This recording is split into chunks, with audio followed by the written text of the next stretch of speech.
Baiklah, saya di sini akan menjelaskan materi mengenai definisi struktur organisasi. Struktur adalah cara suatu disusun atau dibangun organisasi yang merupakan suatu wadah berkumpulnya minimal 2 orang untuk mencapai sebuah tujuan. Struktur organisasi adalah suatu susunan dan hubungan antara tiap bagian secara posisi yang ada pada perusahaan dalam menjalin kegiatan operasional untuk mencapai tujuan.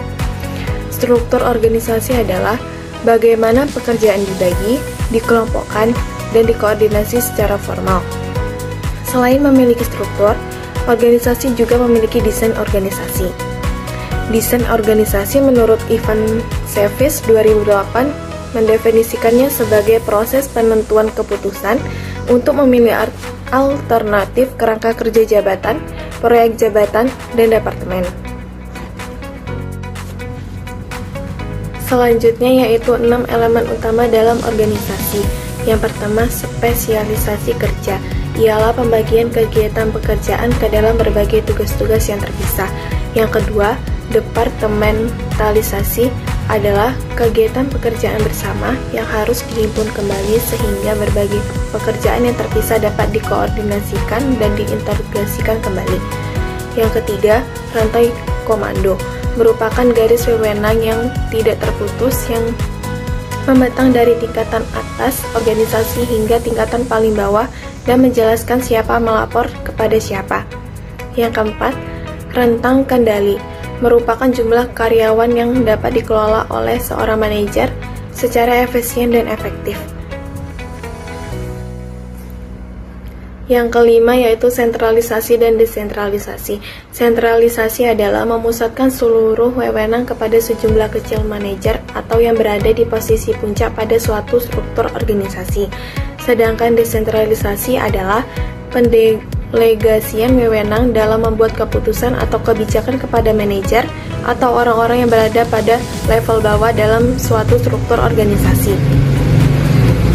Yang keenam yaitu formalisasi, yaitu sejumlah organisasi menyandarkan dirinya pada peraturan dan prosedur untuk mengatur perilaku dari para pegawainya.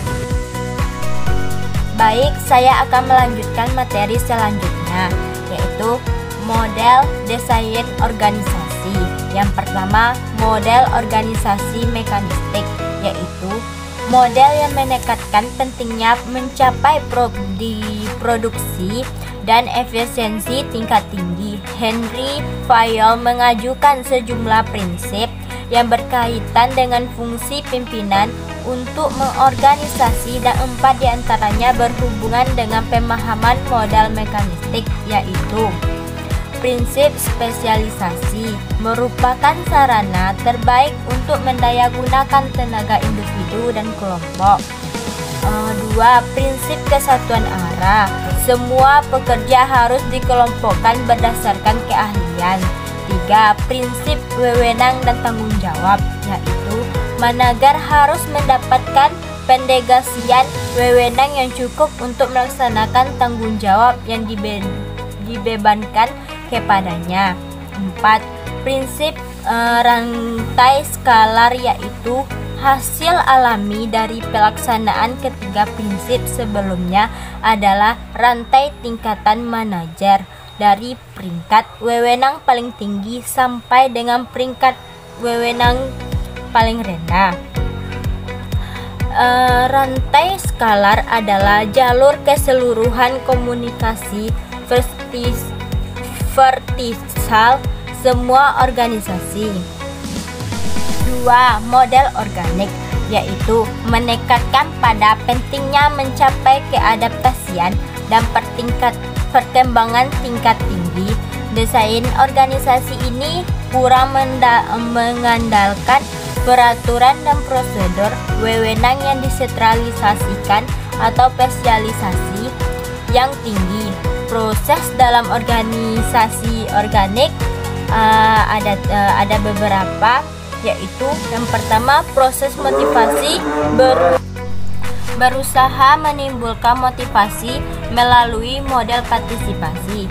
2. Proses penyusunan tujuan mendorong timbulnya partisipasi kelompok untuk menetapkan sasaran yang tinggi dan realistis.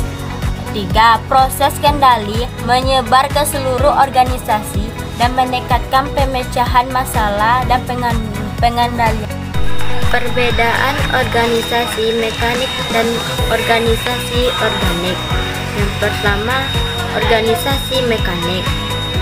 Struktur terpusat dengan otoritas yang jelas di tingkat atas.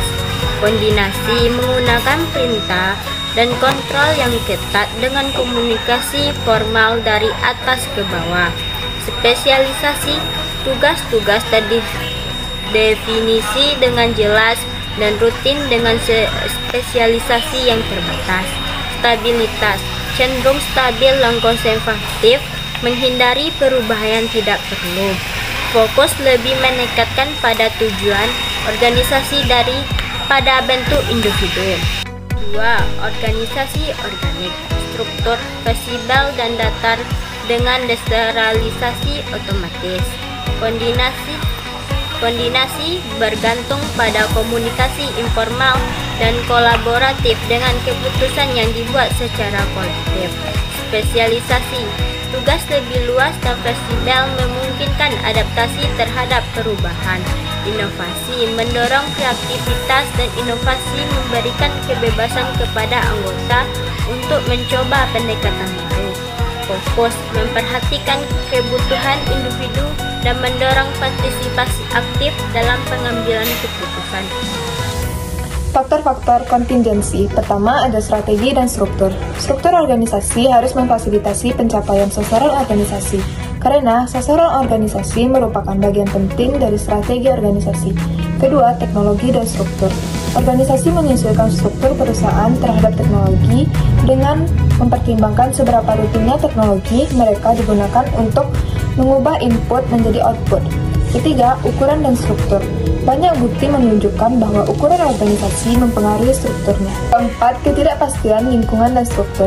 Sebagian organisasi menghadapi lingkungan yang stabil dan sederhana dengan ketidakpastian yang rendah. Sementara organisasi lainnya menghadapi lingkungan yang dinamis dan kompleks dengan banyak ketidakpastian. Selanjutnya, desain organisasi tradisional dan kontemporer. Pertama, ada desain organisasi tradisional, yaitu struktur sederhana, kedua birokrasi, ketiga struktur matriks. Kedua, ada desain organisasi kontemporer. Pertama, ada struktur tim, kedua ada organisasi virtual, ketiga ada organisasi nirbatas.